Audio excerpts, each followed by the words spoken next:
పేతురు రాసిన పత్రికలో ఆశీర్వాదములకు వారసులవుటకు మీరు పిలువబడితే కనుక కీడుకు ప్రతి కీడైనను దోషణకు ప్రతి దోషణైనను చేయక దీవించుడి. తర్వాత ఏమంటాడు? ఎబ్రీ పత్రిక 11:40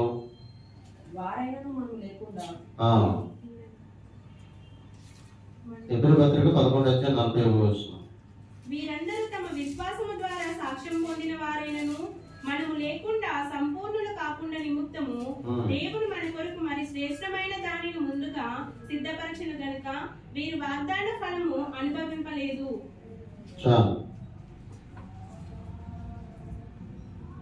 భక్తిలో ఒక శ్రేష్టమైన మార్గం ఏంటంటే యేసు మార్గం. యేసు ప్రభువారు అన్నారు, నేనే మార్గము, నేనే సత్యము, నేనే జీవము, నా ద్వారా తప్ప ఎవడు నా తండ్రి వద్దకు చేరుకోలేడు. ఖచ్చితంగా చెప్పాడు ఆ మాట. నా ద్వారా తప్ప ఎవడు నా తండ్రి వద్దకు రాడు. తండ్రి ఎక్కడ ఉన్నాడు? పరలోకంలో ఉన్నాడు. ఆయన కదల్చబడు. తండ్రి పరలోకంలో ఉన్నాడు, ఆయన కదల్చబడు. ఆయన దగ్గరికి చేరుకోవడానికి మార్గం ఎవరంటే యేసు ప్రభువారు, జీసస్. మనమందరము కూడా ఈ లోకంలో మనుషులుగా జీవిస్తున్నాం. మనము చనిపోయిన తర్వాత దేవుని వద్దకు చేరుకోవడానికి యేసు ప్రభువారు మార్గంగా వచ్చారు. అది అక్కడ ఆయన ఏమంటాడు? I am the way, I am the truth, I am the life. నేనే మార్గము, నేనే సత్యము, నేనే జీవం. మరి మనమంతా ఎవరమంటే ఆశీర్వాదములకు వారసులు అవడానికి పిలువబడిన వారు. ఆశీర్వాదములకు వారసులు అవడానికి దేవుడు మనల్ని పిలుచుకున్నాడు. పిలుచుకున్నవాడు, పిలువబడిన వారు అనేకులు, ఏర్పరచబడిన వారు కొందరే. పిలిచిన వారు అదే పరలోకం అందరికీ కాదు, కొద్దిమందికే. పరలోకం కొద్దిమందికే. ఈరోజు ప్రజలు అనేకమైనటువంటి కారణాలతో చనిపోయి పాతాళానికి వెళ్ళిపోతున్నారు. పాతాళం అంటే ఆయనకి లెక్క చెప్పాలంట. ఎవరికి లెక్క చెప్పాలి? యేసు ప్రభు వారికి లెక్క చెప్పాలి. ఈరోజు ఎంతమంది వచ్చారని అడుగుతాడు ఆయన. ఈరోజు ఇదిగో ఇంతమంది వచ్చారని చెప్పాలి పాతాళం. అదనమాట పాతాళం ఆయనకి లెక్క చెప్పాలి. ఈ పాతాళంలో పడిపోయిన వాళ్ళందరూ కూడా ఎవరంటే రక్షణ లేని వారు. అనేక కారణాలతో చనిపోతున్నారు. ప్రమాదాల వల్ల, లేకపోతే యాక్సిడెంట్లు, అదే ఇప్పుడు మామూలుగా ప్రకృతి వైపరీత్యాలు, లేకపోతే జీవితాలు దేవుడిచ్చిన ఈ శరీరాన్ని పాడు చేసుకుని అవయవాలు చెడిపోయి తాగుడికి బానిసలైపోయి, చూడడానికి బానిసలైపోయి, లేకపోతే వ్యసనానికి బానిసలైపోయి, సాతాను శక్తులతో పట్టబడి అబద్ధ తంత్రాలకు లోబడిపోయి చనిపోతున్నారు. ఇప్పుడు ఒక ఆయనకి హైదరాబాద్లో సాతాను 5 చోట్ల సింహాసనం వేసి కూర్చున్నది అని ఆయనకి దేవుడు బయలుపరిచాడు. ఒక ఆయన ప్రభు బిడ్డకి హైదరాబాద్లో సాతాను 5 ప్లేసుల్లో సింహాసనం వేసి కూర్చుందంట. 5 ప్లేసుల్లో ఏం జరుగుతుందంటే భయంకరమైన యాక్సిడెంట్లు జరుగుతాయి. యాక్సిడెంట్ కూడా ఎంత భయంకరంగా జరుగుతుందో తెలుసా? తలకాయ పగిలిపోతుంది, లేదా కడుపులో పేగులు బయటకు వచ్చేస్తాయి. అంత భయంకరమైన ఆ ప్లేసుల్లో అంత భయంకరంగా యాక్సిడెంట్లు జరుగుతున్నాయి. అంటే అక్కడ సాతాను సింహాసనం వేసి కూర్చొని యాక్సిడెంట్లు అంటే వాళ్ళు అదృశ్యంగా ఉంటారు, కనపడరు. సాతాను వాడి దూతలు, దురాత్మలు, దుష్టశక్తులు అదృశ్యంగా ఉంటారు, వాళ్ళకంటే కనపడరు. వీడు వెళ్తా ఉంటాడు, ఏదో అవతల వాడు వచ్చి గుర్తేస్తాడు. ఏం జరిగిందంటే ఆ వెళ్ళేవాడికి తెలియదు, అక్కడ ఏం జరిగిందో చూసేవాడికి తెలియదు. అన్ఎక్స్పెక్టెడ్గా యాక్సిడెంట్ జరుగుతుంది, చనిపోతుంది, మనిషి చనిపోతుంది. వాడు ఎక్కడ పోతాడు? పాతాళానికి పోతాడు. అంటే సాతాను పని ఏంటంటే మనుషుల్ని చంపేసి పాతాళానికి తీసుకెళ్ళడం వాడి పని. సాతాను పని అది. 5 చోట్ల సింహాసనం వేసుకున్నాడు అన్నది నిజమని నేను నమ్మాను. ఎందుకు నేను నమ్మానో తెలుసా మీకు? మేము ప్రార్థన చేస్తే వెళ్తామన్నమాట. ఆవిడెవరో కదా, ఆవిడ కేరళలో ఉంటారు. వాళ్ళు కేరళ వాళ్ళు ఇక్కడ హైదరాబాద్లో వచ్చి వాళ్ళు ప్రభుత్వ బిడ్డలలో ఆయన స్కూల్స్ కాలేజీలు అవన్నీ ఉన్నాయి. నెలకు ఒక శనివారం రోజున ప్రార్థన చేయడానికి మా పాస్టర్లను పిలిచి ప్రార్థన చేయించుకుని ఆవిడ భోజనం పెట్టి లేదా టిఫిన్ పెట్టి కాన్కించుకుంటారు. ఆయన చనిపోయాడు, ఆయన లేడు, భర్త లేడు, ఆయన లేడు.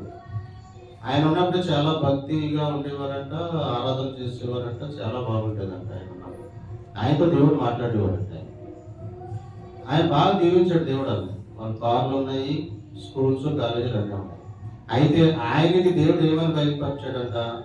హైదరాబాద్లో 5 స్థలాలలో సాతాను సింహాసనం వేసి కూర్చున్నాడు, ప్రార్థన చేయమని బయలుపరిచాడు. ఆ అంశం మా దగ్గర పెట్టి ఆవిడ ప్రార్థన చేయమని చెప్పి, ఇది నిజమే అని నేను ఎందుకు నమ్మానంటే, నాకు 5 ప్లేసులు నాకు తెలియదు, కానీ నాకు 2 ప్లేసులు తెలుసు. ఆ 2 ప్లేసులు ఏంటంటే road number 10, Jubilee Hills road number 10 ఉంది కదా, జూబ్లీహిల్స్ రోడ్ నెంబర్ 10 అది. తర్వాత మళ్ళీ ఇదే జూబ్లీహిల్స్ లో బాలకృష్ణ ఇంటి దగ్గరికి వెళ్తాను. బాలకృష్ణ ఇంటి దగ్గర పెట్రోల్ బంక్ ఉంటుంది కదా, ఆ పెట్రోల్ ముందు అక్కడ సబ్వే అని ఉంటుంది, అదొక ప్లేస్. ఆ సబ్వే ఆ ప్లేస్ లో బాలకృష్ణ ఇంటికి వెళ్ళే ముందు పెట్రోల్ బంక్ ఉంటుంది. ఆ పెట్రోల్ కట్టడానికి ముందుగానే భయంకరమైన యాక్సిడెంట్లు జరుగుతున్నాయి, ఇప్పుడు కూడా జరుగుతున్నాయి. అక్కడ డివైడర్ కొట్టుకొని తల పగిలి చనిపోయాడు. కోట బాబుమోహన్ కొడుకు, బాబుమోహన్ గారు అబ్బాయి. అలాంటి యాక్సిడెంట్లు అక్కడ జరుగుతున్నాయి. ఇక్కడ రోడ్ నెంబర్ 10 లో కూడా భయంకరమైన యాక్సిడెంట్లు ఎన్నో జరిగినాయి. నేను హైదరాబాద్ వచ్చిన తర్వాత అక్కడ సాతాను తిష్ట వేసి కూర్చున్నాడు అక్కడ. అయితే అక్కడ ఇంకొక ఏంటంటే, నేను అక్కడ హైదరాబాద్ లో వచ్చినప్పుడు ఈ చిన్న చిన్న డ్యూటీలు చేసుకుంటూ బతుకుతున్నప్పుడు నాకు రూమ్ కూడా లేని టైంలో అక్కడ ఒక రూమ్ లో ఉండేవాడిని నేను. అక్కడ ఒక నర్సరీ ఉండేది. ఆ నర్సరీలో ఒక గుడిసేసుకుని ఒక ఆయన ఉండేవాడు. అంటే ఈ మొక్కలు కాపలా కాసే మొక్కలు అమ్ముకుని వాళ్ళు మేము పరిచయం ఉండేవాడు. మేము ఇప్పుడు డ్యూటీ చేసిన తర్వాత ఖాళీగా ఉన్నప్పుడు ఆ గుడిసెలో పడుకునేవాడు. అయితే ఒక రోజు ఏం జరిగిందంటే, నేను గుడిసెలో పడుకున్నాను. నేను ఎంతైనా మరి దేవుడు ఏర్పాటు చేసుకున్న సేవకుని కదా, అప్పటికి నేను సేవకుని అవుతానని నాకు తెలియదు, నేను సేవకుని అన్న సంగతి నాకు తెలియదు. ఆ గుడిసెలో నేను పడుకొని నిద్రపోతున్నాను. ఒక దురాత్మ వచ్చింది, ఒక మనిషి వచ్చింది, ఆడ మనిషి వచ్చింది, కానీ లోపలికి రాలేకపోతుంది. నేను లోపల పడుకున్నాను, అది అక్కడ వచ్చింది, లోపలికి రాలేకపోతుంది. అంటే నా చుట్టూ దేవుడు కంచె వేశాడు. అప్పుడే నేను రక్షణ పొందుకోక ముందే దేవుడి కంచె నాకు ఉంది, దేవుడి ప్రాంతాలు నాకు ఉంది అంటానికి అదే ఉదాహరణ. అది నా దగ్గరకు వస్తే నన్ను చంపేస్తుంది. అది నా దగ్గరకు వచ్చిందా, అది నన్ను చంపేస్తుంది. నన్ను యాక్సిడెంట్ చేస్తూ లేదు, ఇంకో రకంగా. అయితే అది అక్కడే ఉంది, లోపలికి రావడానికి దానికి అవకాశం లేదు. ఎందుకంటే అక్కడ దేవుడికి కంచె ఉంటుంది. అక్కడ రావాలంటే కంచె దాటి రావాలి, అదనమాట. అది హైదరాబాద్ లో సాతాను తిష్ట వేసి కూర్చున్నాడు. యాక్సిడెంట్ జరిగింది అని అంటే కంపల్సరీ దురాత్మ ప్రభావం ఉంటుంది, దుష్టశక్తి ప్రభావం ఉంటుంది. అందుకనే ప్రార్థన ఉండాలి. ఎప్పుడు మరి ఆ దురాత్మ నుంచి మనం తప్పించబడతాము, ఆ దుష్టశక్తి నుంచి తప్పించబడతాము అంటే, మనం ప్రార్థన మన దగ్గర ఉన్నప్పుడు, మనం ప్రార్థన పరుడై ఉన్నప్పుడు, దేవుడు కాపుదలు అనుకున్నప్పుడు అది మనం ఏం చేయాలి. నువ్వు ప్రార్థన చేసుకుని వెళ్ళినప్పుడు దేవుడు నీకు కాపుదలుగా ఉంటాడు. ఏ దుష్టశక్తి ఏమి చేయదు, ఏ దురాత్మలు ఏమి చేయదు.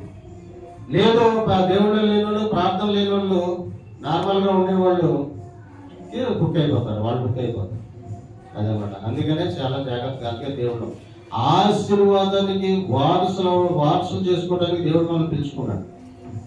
పరలోకానికి తీసుకెళ్ళడానికి దేవుడు మనం పిలుచుకున్నాడు.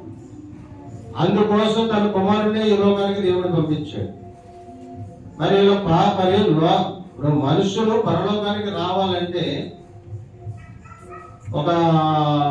ఈ మనుషులు మొట్టమొదటి ఏం జరగాలి? రక్షణ పొందుకోవాలి, పాపం నుంచి విడిపించబడాలి, శాపం నుంచి విడిపించబడాలి, రక్షించబడాలి, దేవునాత్మ వాళ్ళ హృదయంలోకి రావాలి, వాళ్ళు ఇక్కడ బతికినంత కాలము దేవుడిలోనే ఉండాలి, పరిశుద్ధాత్మను కలిగి ఉండాలి. ఎవరైతే ఎత్తబడే సమయంలో పరిశుద్ధాత్మను కలిగి ఉంటారో వాళ్ళు ఎత్తబడతారు. అంటే అందుకని అంటాడు ఒక మాట, ఏమంటాడంటే బైబిల్లో, అంతవరకు సహించిన వారే రక్షించబడతారు. అంతవరకు ఇప్పుడు నేను బాప్తిసం తీసుకున్నాను, నేను పరలోకం వెళ్ళిపోతుంటే కుదరదు, అవదు. బాప్తిసం తీసుకున్న మాత్రం పరలోకం వెళ్ళరు, అలా గ్యారంటీ లేదు. బాప్తిసం తీసుకున్న వాళ్ళు కూడా ఏం చేస్తున్నారు, మళ్ళీ వెనక్కి లోకంలోకి వెళ్ళిపోతున్నారు. అంటే వాళ్ళకి వేరు లేదు. ఎవరు మళ్ళీ వెనక్కి తిరిగి చూస్తారో, ఎవరు మళ్ళీ భ్రాంతి సభకి వెళ్ళిపోతారు అంటే వాళ్ళు వేరు లేని వాళ్ళు అనమాట. అంటే నిజంగా వాళ్ళు బాప్తిసం తీసుకుంటారు, ఏదో బాప్తిసం తీసుకుని మళ్ళీ మందు తాగాడంటే బాప్తిసం ఇచ్చిన వాళ్ళైనా ప్రాబ్లం ఉండాలి, తీసుకున్న వాళ్ళైనా ప్రాబ్లం ఉండాలి. ఇప్పుడు మా ఆత్మీయ తండ్రి గారు నాకు బాప్తిసం ఇచ్చాడు, నేను మళ్ళీ మందు షాప్కి వెళ్ళలేదు.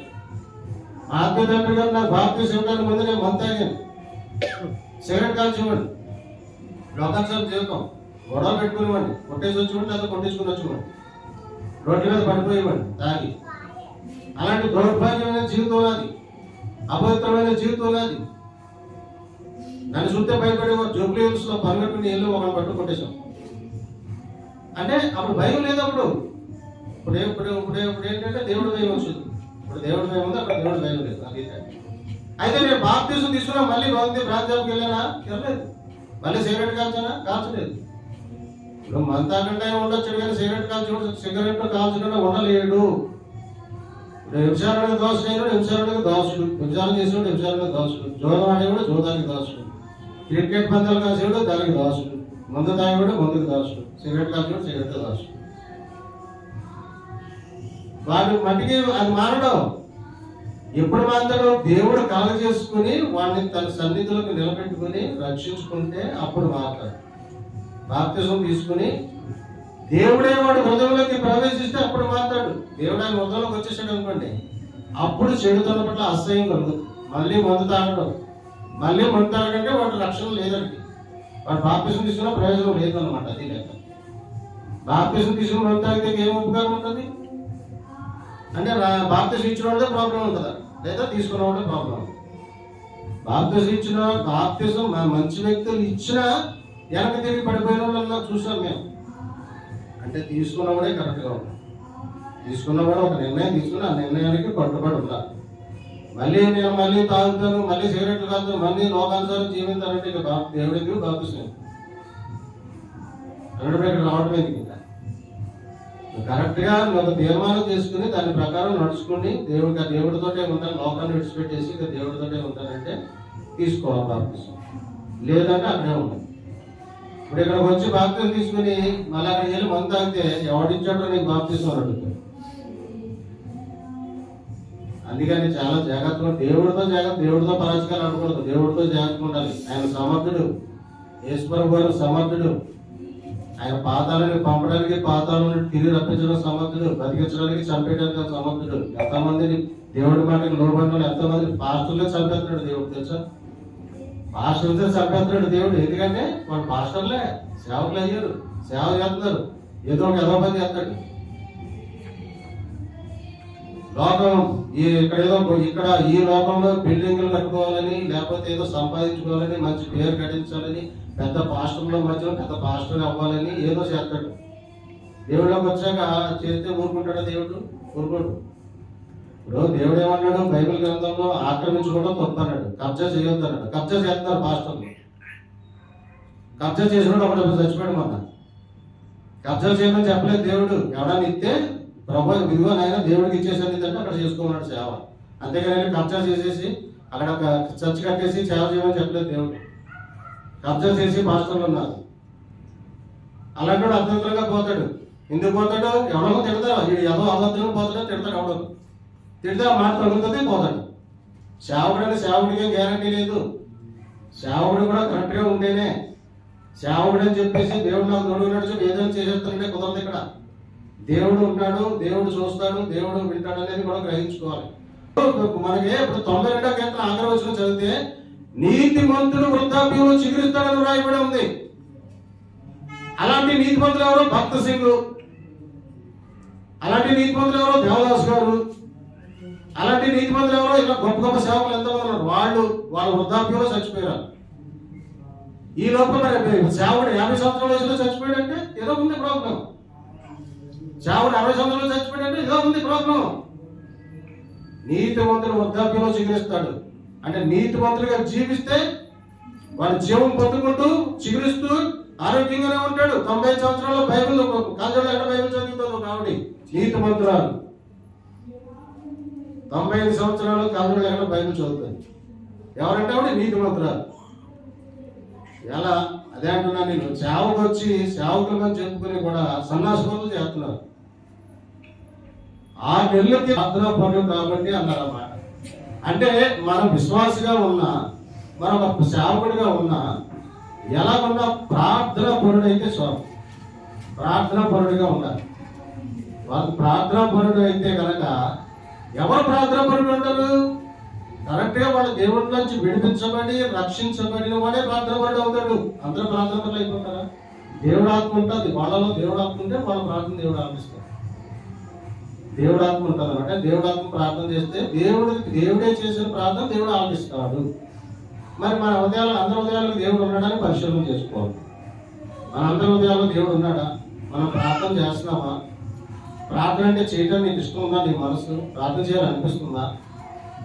ప్రార్థన చేయాలని అనిపించట్లేదంటే వాళ్ళలో దేవుడు లేడు. గుర్తుపెట్టుకోండి. ప్రార్థన చేయాలని అనిపించేవాళ్ళు, ప్రార్థన చేయకుండా ఉండలేని వాళ్ళు, వాళ్ళలో దేవుడు ఉన్నాడని గ్రహించుకోవాలి. దేవుడు కలిగిన వ్యక్తి ప్రార్థన చేయకుండా ఉండలేదు. దేవుడిని కలిగిన, ఎందుకంటే దేవుడు ఊరుకోడు, ఆత్మ ఊరుకోదు. ప్రార్థన చేయి, బైబిల్ చదువు, పాటలు నేర్చుకో, వాడబడు, ఆత్మ ఊరుకోదు అనమాట. వాళ్ళకి ఎలా ఉంటుందంటే పాటలు నేర్చుకోవాలి, ప్రార్థన చేయాలి, వాక్యం చదవాలి అనేది ఆత్మ ప్రేరేపిస్తూ ఉంటుంది అన్నమాట. ఆత్మ ఏం చేస్తుందంటే ప్రేరేపిస్తూ ఉంటుంది. ఆత్మ ప్రేరేపణ లేదనుకో సున్నా, వాళ్ళ దేవుడు. అందుకని దేవుడు ఆత్మను పొందుకోవాలి. ఫస్ట్ దేవుడు ఆత్మ పొందుకోవాలంటే ప్రభువా నన్ను క్షమించు, నా పాపాలను క్షమించు, నాలోకి రండి, నా జీవితాన్ని మార్చండి, నాలో చెడుతనం తీసేయండి, అదో ఆ వ్యసనం పట్ల నాకు అసహ్యం కలిగించు ప్రభువా అని ప్రార్థన చేసుకున్నప్పుడు దేవుడు హృదయంలోకి వచ్చి పాపం గురించి, నీతిని గురించి, తీర్పుల గురించి ఒప్పింపజేసి మనస్సాక్షిని శుద్ధి చేసి దేవుడితో సమాధాన పరుస్తాడు. దేవుడికి నీకున్న అడ్డుబండలను తీసేస్తాడు. అప్పుడు నువ్వు ప్రార్థన నేర్చుకోవాలని అంటావు, ప్రార్థన నేర్చుకుంటావు, ప్రార్థన చేస్తూ ఉంటే అలా వచ్చేస్తుంది. ఇప్పుడు పాస్టర్ నాతో కలిసి సేవ ప్రారంభించడం ప్రార్థన రాదు, ప్రార్థనే రాదు. నేనే నేర్చుకున్నాను అన్ని. ఆవిడేం నేర్చుకోలేదు, పాటలో నేర్చుకోలేదు, ప్రార్థన నేర్చుకోలేదు, నన్ను చూసి ప్రార్థన నేర్చుకోలేదు. ఇప్పుడు ఆవిడ దేవుడు ప్రేమిస్తున్నాడు. ఎందుకు ప్రేమిస్తున్నాడంటే దేవుడు పనిచేస్తుంది కాబట్టి దేవుడు ఆవిడ ప్రేమిస్తున్నాడు. ఆత్మ పూర్ణరాలు అవుతుంది, ప్రార్థన చేస్తుంది. ఆత్మ పూర్ణులు అవుతారు. రక్షించబడిన వ్యక్తి ఆత్మ పూర్ణులై ప్రార్థన చేస్తారు. వాళ్ళు చేసే ప్రార్థన దేవుడు ఆపిస్తాడు. దేవుని గురించి ప్రార్థన చేస్తే అది సక్సెస్. దేవుని గురించి ప్రార్థన చేస్తే అది సక్సెస్ అనమాట. అది మరి ప్రార్థన చేసి సక్సెస్ పొందుకుంటాం లేదని మనం అందరూ పరిశీలన చేసుకోవాలి. ఆశీర్వాదానికి వారసులు చేయడానికి దేవుడు మనల్ని పిలుచుకున్నాడు. ఆశీర్వాదం నీకు వారసులుగా ఉండటానికి పిలుచుకున్నాడు దేవుడు మనం. కాబట్టి మనం ఏం చేయాలి? కీడునకు ప్రతి కీడైనను, దోషణకు ప్రతి దోషణైనను చేయరాదు. అంటే కీడు చేసేటని మళ్ళీ అందరికి కీడు చేస్తే నువ్వు క్రైస్తవులు కాదు. కీడు చేసుకోవడం కోసం ప్రార్థన చేస్తేనే నువ్వు క్రైస్తవురాలివి, నువ్వు క్రైస్తవుడు. ఇప్పుడు తిట్టాలని నువ్వు తిరిగి తిట్టాలని ప్రయోజనం లేదు. తిట్టిందని పడి ఆమె కోసం ప్రార్థన చేస్తే అప్పుడు తిట్టేశాడు. ఎవరు నేను తిట్టేశాడు. తిట్టేసినప్పుడు నువ్వు కూడా తిట్టేస్తావా? నువ్వు కూడా తిట్టేస్తే నువ్వు లోకంలో ఉన్నట్లే. నువ్వు తిట్టకుండా ఆవిడ కోసం ప్రార్థన చేస్తే నువ్వు దేవుడిలోకి వచ్చినట్లే. నువ్వు దూషించిందా నువ్వు తిరిగి దూషించేస్తే దేవుడిలోకి రాలేదు. నువ్వు ఇంకా లోకంలో ఆవిడ దూషిస్తే సరే ప్రభు ఆమెను క్షమించు, ఆమెను క్షమించు ప్రభు, ఆమె సన్నిధికి ఆకర్షించుకో, రక్షించుకో ప్రభు, ఆమెలో దురాత్మను తగ్గించు ప్రభు, ఆవిడ జీవితాన్ని మార్చు ప్రభు, ఆవిడ మారుమనిషి ప్రభు అని ప్రార్థన చేసావు అనుకో, అప్పుడు నువ్వు క్రైస్తవురాలు. అంతేగాని అంటే పడే స్వభావం ఉన్న వాళ్ళు క్రైస్తవులు, తిరిగి తిట్టేసిన వాళ్ళు క్రైస్తవులు కాదు. అదనమాట. అంటే సహించాలి, భరించాలి. అదనమాట. దోషణకు ప్రతి దోషణైన కనుక కీడుకు ప్రతి కీడు అంటే సహించాలి, భరించాలి. ఆ ఓపిక శక్తి దేవుడు మనకి ఇస్తాడు. నేను ప్రార్థన చేయాలి, ప్రభావ ప్రార్థన చేస్తే అప్పుడు ఆవిడ ద్వారానో ఇంకొక ద్వారానో దేవుడు ఇస్తున్నాడు. అందుకే దోషణగా ప్రతి దోషణైనా కీడుకు ప్రతి కీడైనా చేయరాదు. ఎందుకంటే నువ్వు ఆశీర్వాదానికి వారసులు అవడానికి పెంచుకున్నాడు దేవుడు. దేవుడు నీ పాపాలు క్షమించాడు కాబట్టి నువ్వు ఇతరులను క్షమించాలి. దేవుడు నీ అప్పులు క్షమించాడు కాబట్టి నువ్వు ఇతర అప్పులను క్షమించాలి. అవన్నీ కూడా మనం ఆత్మ పరిశీలన చేసుకోవాలన్నమాట. నాకు ఎవరైనా సహించగలుగుతున్నానా, భరించగలుగుతున్నానా, ఏం నేను సహించలేకపోతున్నాను, ఏం నేను భరించలేకపోతున్నాను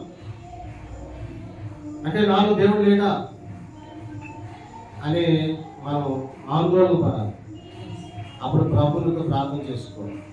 ఆ భరించే శక్తి, ఆ సహించే శక్తి నాకు అనుగ్రహించు ప్రభు, నాకు ఇవ్వండి ప్రభు, నాలో ఉండండి ప్రభు, నాలో ఉండండి తండ్రి అని ప్రార్థించాలి. ఆ తర్వాత ఏంటంటే మరీ శ్రేష్టమైనది మీకోసం దాచి ఉంచాను అంటున్నాడు దేవుడు. ఎవరికి దాచి ఉంచాడు? ఈ లోకంలో రక్షణ పొందుకుని పరిశుద్ధంగా జీవించి ఇతరుల కోసం ప్రార్థన చేసి, నీ కోసం ప్రార్థన చేసి, నీ కుటుంబం కోసం ప్రార్థన చేసి, సమాజం కోసం ప్రార్థన చేసి, దేశం కోసం ప్రార్థన చేసి, మరి కీడు చేయకుండా, ప్రతిదోషం చేయకుండా, పాపం చేయకుండా పరిశుద్ధంగా జీవించిన వాళ్ళకి, మరి పరిశుద్ధాత్మను కలిగి ఉన్న వాళ్ళకి మరీ శ్రేష్టమైనది అక్కడ భద్రపరిచి ఉంచాడు. ఎక్కడ? పరలోకం. మరి అది పొందుకోవాలంటే ఇక్కడ ఎలా ఉండాలి? నువ్వు మరీ శ్రేష్టమైన దాని కోసం పోగలాడుతున్నావా, శ్రేష్టమైన దానికోసం పోగలాడుతున్నావా? శ్రేష్టమైందంటే ఈ లోకానికి సంబంధించి ఏంటది? ఒక మంచి గృహం కావచ్చు, మంచి కారు కావచ్చు, ఈ లోకంలోని భోగాలు. ఈ లోకంలోని భోగాలు అయితే శ్రేష్టమైనవి, ఈ లోకానికి సంబంధించి శ్రేష్టం. మరీ శ్రేష్టమైంది అంటే ఏంటి? మరీ శ్రేష్టమైనది అక్కడ ఉంది, దాచుంచాడు దేవుడు. అది నీతి కిరీటం, అది జీవ కిరీటం, అది వాడబారినది, అది అక్షయమైనది. అది మరి దాన్ని పొందుకోవడానికి తాపత్రయపడుతున్నావా? ఈ లోకంలో శ్రేష్టమైనది పొందుకోవడానికి తాపత్రయపడుతున్నావా అనేది మనం కూడా గ్రహించుకోవాలి. అది నువ్వు మరీ శ్రేష్టమైన దాని కోసం పాటు పడటానికి నువ్వు చూడాలి. మరీ శ్రేష్టమైనది ఏంటి? పరలోకంలో ఉంది, అది పొందుకోవాలి. ఇప్పుడు దేవుడు ఏమంటాడు? తండ్రి, నీవు నాకు అనుగ్రహించిన వారందరూ నాతో కూడా ఉండవాలని, నీవు నాకు ఇచ్చిన మహిమను వారు చూడవాలని నేను కోరుచున్నానని తండ్రికి యేసుప్రభువు వారు ప్రార్థన చేశారు. ఇప్పుడు మనం అందరము కూడా దేవుడు ఆయనకు అనుగ్రహించిన వారం. ఇప్పుడు ఏమంటాడు ఆయన? దేవుడు ఆయనకు అనుగ్రహించాడు కాబట్టి ఆయన ఎక్కడ ఉంటాడో అక్కడ ఉండులాగున, ఆయన మహిమను మనం చూసులాగున. ఆయన ఎక్కడ ఉంటాడు? యేసుప్రభువు వారు పరలోకంలో ఉంటాడు, మనం కూడా పరలోకంలో ఉండాలనేది ఆయన చిత్తం. మనం కూడా ఆయన మహిమను చూడాలనేది ఆయన చిత్తం. ఎప్పుడైనా మహిమ చూస్తాం? మనం ఆయన్ని చూసినప్పుడు ఆయన మహిమను చూస్తాం. ఆయన చూడాలంటే ఏం చేయాలి? పరలోకానికి వెళ్ళాలి. పరలోకానికి వెళ్తే ఆయన చూస్తాం, అప్పుడు ఆయన మహిమను చూస్తాం. ఆయన సమీపింపాలని తేజస్సును ఆయన మాత్రమే వసించు అమరత్వం కలిగిన వాడే ఉంటాడు. ఆ మహిమను నువ్వు ఎప్పుడు చూస్తావు? ఆయన దగ్గరికి వెళ్తేనే చూస్తావు. ఆయన దగ్గరికి వెళ్ళి పాతాళానికి వెళ్ళిపోతే చూస్తావా? పాతాళం నుండి తప్పించుకునే నరుడు ఎవడు అంటాడు దేవుడు. పాతాళానికి తప్పించుకునే నరుడు ఎవడు అంటాడు దేవుడు. ముందుగా ఇచ్చి ఆశీర్వాదం పొందుకునేవాడు ఎవడు అంటాడు దేవుడు. పాతాళాన్ని తప్పించుకునే నరుడు ఎవడు? ఎవరైతే పాతాళాన్ని తప్పించుకుంటాడో వాడు ధన్యుడు. పాతాళం నుంచి తప్పించుకునే కెపాసిటీ మనకు ఉండాలా. పాతాళంలో పడిపోకుండా నిలబడే కెపాసిటీ మనకు ఉండాలా. ఒక బలహీనుడు రోగగ్రస్తుడై చచ్చిపోతే పాతాళంలో పడిపోతాడు రక్షణ లేకుండా. ఒక బలహీనుడు, నువ్వు రక్షించబడిన మనము కెపాసిటీ కలిగి ఉండాలి. మనం ఏ కెపాసిటీ? పాతాళానికి పోకుండా, పాతాళంలో పడిపోకుండా ఉండే కెపాసిటీ మనకు కావాలంటే మనం దేవుడితో కరెక్ట్గా ఉంటాం. ఆయనతో సహవాసం చేయాలి. ఆయనతో సహవాసం చేసిన ఎడల నీకు సమాధానం, అలాగనే నీకు మేలు కలుగును. ఆయన నోటి ఉపదేశం అవలంబించుము. ఆయనతో సహవాసం చేయాలి, ఆయన నోటి ఉపదేశాన్ని అవలంబించాలి. ఆయన నోటి ఉపదేశం ఏంటి? వాక్యం. వాక్యాన్ని నువ్వు పాటించాలి. వాక్యం ఏం చెప్తుంది, వాక్యం మాట్లాడుతుంది, వాక్యానుసారం జీవించాలి. ఆయన నోటుపదేశం అవలంబించడం అంటే ఏంటంటే వాక్యానుసారం జీవించడం. వాక్యం ఏం చెప్తుందో తెలుసుకో ఫస్ట్. వాక్యం ఏం చెప్తుంది, నీ తల్లిదండ్రులను గౌరవించు, నీ అత్తమామలను గౌరవించు, పెద్దలను గౌరవించు, పిల్లలను ప్రేమించు, ఆయనతో సహవాసం చేయి, ఆయన నోటి ఉపదేశాన్ని అవలంబించు. అప్పుడు ఆయన నీ ప్రార్థన ఆలకిస్తాడు. అప్పుడు నువ్వు మేలు పొందుకుంటావు, అప్పుడు నువ్వు ఆశీర్వాదం పొందుకుంటావు, అప్పుడు నువ్వు ఆశీర్వాదానికి వారసులు అవుతావు అని వాక్యం చెప్తావు. మరి వాక్యానుసారం ఆ నోటి ఉపదేశాన్ని అవలంబిస్తున్నామా? ఇక్కడ వినేసి ఇంటికి వెళ్ళి వదిలేసి ఇక్కడ మాత్రమే విని ఇంటికి వెళ్ళిపోయి మళ్ళీ ఇప్పుడు మామూలుగా అయిపోతున్నామా? ఇక్కడ ఎలా ఉంటారు, ఇంటి దగ్గర కూడా అలా ఉన్న వాళ్ళే క్రైస్తవులు. ఇక్కడేమో మంచిగా ఉంది, ఇక్కడేమో చక్కగా ఉండి ఇంటికి వెళ్ళిపోయిన తర్వాత మళ్ళీ దెబ్బలాడుకుని కీచులాడుకొని కొట్లాడుకుని అది లోకం. అది లోకం అంటే లోకంలో ఉన్నట్లు లెక్క. లోకంలో ఏం ప్రయోజనం ఉంటుంది? ఇప్పుడు మరీ శ్రేష్టమైన వద్దా, మరీ శ్రేష్టమైన వద్దా, మరీ శ్రేష్టమైన దానికోసం పాకులాడాలి. ఇప్పుడు నేను ఏమన్నానంటే నా ఆనందం ఏంటో తెలుసా, నేను ఎలా చచ్చిపోయినా దేవుడి దగ్గరికి వెళ్ళిపోతాను. అందుకే నేను భయపడను, ఎవరికీ భయపడను. ఎందుకంటే వాడు నా శరీరాన్ని మాత్రమే చంపుతాడు, నన్ను చంపలేడు, నా ఆత్మను చంపలేడు. ఇప్పుడు కత్తి పొడి చేసాడు అనుకో, నా శరీరం మాత్రమే పోతుంది, నా ప్రాణం మాత్రమే పోతుంది, కానీ నా ఆత్మని దేవుడి దగ్గర నుంచి దూరం చేయలేడు కదా. బాంబు వేసి బాంబు బ్లాస్ట్లో చచ్చిపోయినా, లేకపోతే ప్రమాదంలో చచ్చిపోయినా, ఎవడ కత్తి పొడి చేసినా, ఇంకోరం చచ్చిపోయినా నా ఆత్మ దేవుడి దగ్గరికి వెళ్తుంది, ఆయన చూసుకుంటాడు. అయితే దేవుడు మహాకృపను బట్టి ఇప్పుడు దావీదు యుద్ధం చేసినప్పుడు ప్రతి యుద్ధంలో కూడా గెలిచాడు. అంటే దావీదుకి దేవుడు తోడుగా ఉన్నాడు కాబట్టి ప్రతి యుద్ధంలో గెలిచాడు ఆయన. దేవుడు తోడుగా లేకపోతే ఓడిపోతాడు. అలాగే సొలొమోను రాజు పరిపాలించిన 40 సంవత్సరాలు కూడా యుద్ధాలే జరగలేదు. అదే ఆయనకి ఇచ్చిన దేవుడు ఇచ్చిన కృప. సొలొమోనుకి దేవుడు ఇచ్చిన కృప ఏంటంటే ఆయన పరిపాలన యుద్ధమే లేదు, ప్రశాంతంగా 40 సంవత్సరాలు హ్యాపీగా ప్రజలు సంతోషంగా బతికారు, యుద్ధం అనేదే లేదు. దావీదు పరిపాలన యుద్ధాలు ఎందుకు జరిగినాయి? ఆయన జీవితం అది, ఈయన జీవితం ఇది. దావీదుకి తోడుగా ఉన్నాడు, సొలొమోనుకి తోడుగా ఉన్నాడు. కానీ కొంతమంది ఒంటి మీద కూడా దెబ్బ పడకుండా దేవుడు చూసుకుంటాడు, తెలుసా? కొంతమంది ఒంటి మీద కూడా దెబ్బ పడకుండా దేవుడు చూసుకుంటాడు, ముళ్ళు కూడా గుచ్చుకోకుండా దేవుడు చూసుకుంటాడు కొంతమంది. దేవుడు యోహాను గారు ప్రియ శిష్యుడు, ఆయన చంపేయాలని చెప్పేసి కాగే నూనెలో పడేశారు. కాగుతున్న నూనెలో పడితే మనిషి బతుకుతాడు? కాగుతున్న నూనెలో పడితే మనిషి బతుకుతాడా? కాగుతున్న నూనెలో పడేశారు, ఆయన బ్రతికాడు. పద్మాసు దీపంలో పడేశారు, అక్కడ ఈ అగ్ని పర్వతాలు బద్దలైపోతాడు, ఆ సౌండ్ చచ్చిపోతారు. పద్మాసు దీపంలో పడితే దేవుడు ఆయన దర్శించి ఆయన చేత పరంగా ఉన్నారు. అంటే ఆయనకు దేవుడికి పని ఉంది కాబట్టి ఆయన ఎవరు చంపలేరు. మనతో దేవుడికి పని ఉంటే మనల్ని ఎవరో చంపలేరు. మనం భద్రంగా ఉన్నామంటే దేవుడు కాపుదల్లా ప్రమాదం యాక్సిడెంట్ ఇప్పుడు మేము ఎంతో భద్రంగా తీసుకొచ్చాడు కేరళ దేవుడు. ఇప్పుడు నన్ను బట్టి ఇంత భద్రంగా ఉన్నారంటే వాళ్ళందరూ ఫీలింగ్ అవుతాయి, మేము దేవుడు పెట్టాం కదా, మేము ప్రార్థన చేయట్లేదు అంటారు. అయితే నేను ఎక్కడికి వెళ్ళినా దేవుడు నాకు తోడుగా ఉంటాడు అనేది నాకు తెలుసు. నాకు అన్ని సౌకర్యాలు దేవుడు సమకూర్చడానికి సంగతి నాకు తెలుసు. నేనేమో భయపడ్డాను తెలుసా ఇక్కడ ముందుగా అంటే దేవుడు భద్రంగా కాపాడుతాడు. ప్రవక్తలు దేవుడు కాపాడుతాడు, వాళ్ళ నోటి మాటలు స్థిరపరుస్తాడు. ప్రవక్తను దేవుడు కాపాడుతాడు, నోటి మాటలు స్థిరపరుస్తాడు. ఎవరు ఎదుటి వారికి ఇబ్బంది లేకుండా కూడా దేవుడే చేస్తాడు. చేయాలంటే మరీ శ్రేష్టమైన దానికోసం పాటుపడాలి, అంటే పరలోకం కోసం మనం ప్రయాసపడాలి. అందుకని మనం బాప్తిసం తీసుకున్న తర్వాత మళ్ళీ వెనక్కి తిరిగి చూస్తే ప్రయోజనం లేదన్న విషయం గుర్తుపెట్టుకుని మనం ఆత్మను పరిశుద్ధాత్మ దేవుడిని కలిగి ఉన్నాం లేదో పరిశీలించుకుని ఆత్మని కలిగి లేకపోతే ప్రార్థన చేసుకుని ప్రభువా నాలోకి రండి, ప్రభువా నాలోకి నన్ను క్షమించడాన్ని ఒప్పుకుని విడిచిపెట్టిన వాడు ధన్యుడు అంట. ఎవరైతే పాపంలో ఉన్నప్పుడు వాళ్ళని ఒప్పుకొని ప్రభువా నన్ను క్షమించండి, నేను ఇంకా పాపం చేయను, ఇంకా తాగను, ఇంకా సిగరెట్ కాల్చను, ఈ లోపల నా వద్దు ప్రభువా నన్ను క్షమించు ప్రభువా నాలోకి రండి ప్రభు అంటే దేవుడు మీలోకి వస్తాడు, మీ జీవితాన్ని మారుస్తాడు. ప్రార్థన చేస్తే ఫలిస్తుంది. నువ్వు బాగుపడతావు, నీ కుటుంబం బాగుపడుతుంది, నీ సమాజం బాగుపడుతుంది, అందరూ బాగుంటుంది, హ్యాపీగా ఉంటుంది. అప్పుడు పరలోకంలో శ్రేష్టమైన మరీ శ్రేష్టమైన పొందుకునే అర్హత మనం పొందుకుంటాము. అది కాపాడుకుని అందుకే పౌలు గారు ఏమన్నారు, మీరు ఇచ్చిన ఈ రక్షణ నేను భయంతో వణుకుతాం. మనం దేవుడు ఇచ్చిన రక్షణ మరి భయంతో వణుకుతో కాపాడుకోవాలి. దేవుడు రక్షణ ఇచ్చాడు, దాన్ని కాపాడుకుంటామా లేదో కూడా చూసుకోవాలి. భయంతో వణుకుతో కాబట్టి రక్షణ పొందుకోవడం మామూలు విషయం కాదు. రక్షించబడ్డావా, నువ్వు భయంతో వణుకుతో దాన్ని కాపాడుకోవాలి. పౌలు గారు చచ్చిపోయే వరకు కూడా ఆయన ప్రార్థన చేయడం మానలా.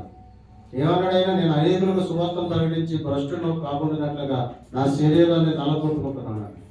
శరీరాన్ని నలగొట్టుకోవాలి. ప్రార్థనతో నీ శరీరాన్ని నలగొట్టుకోవాలి.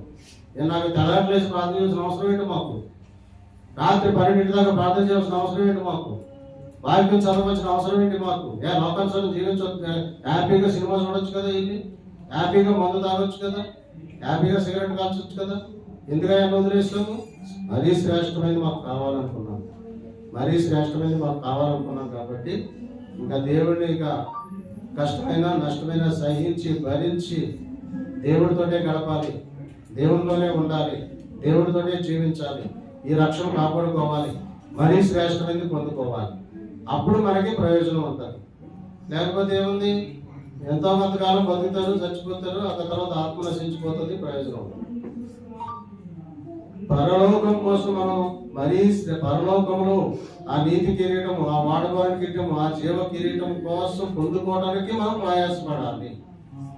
అది బాప్తిసం తీసుకుని కరెక్ట్గా ఇంద్రియాన్ని ప్రార్థన ప్రార్థన నేర్చుకోవాలి, ప్రార్థన చేసుకోవాలి, దేవుడితో సమయం గడపాలి. లోకానుసారం జీవితే ప్రయోజనం లేదు. ఆ తర్వాత రకరకాల ఇబ్బందులు, ఇరుకులు ఇవన్నీ వస్తూ ఉంటాయి. అవన్నిటిని జయించాలంటే నువ్వు ప్రార్థనాపరుడై ఉండాలి.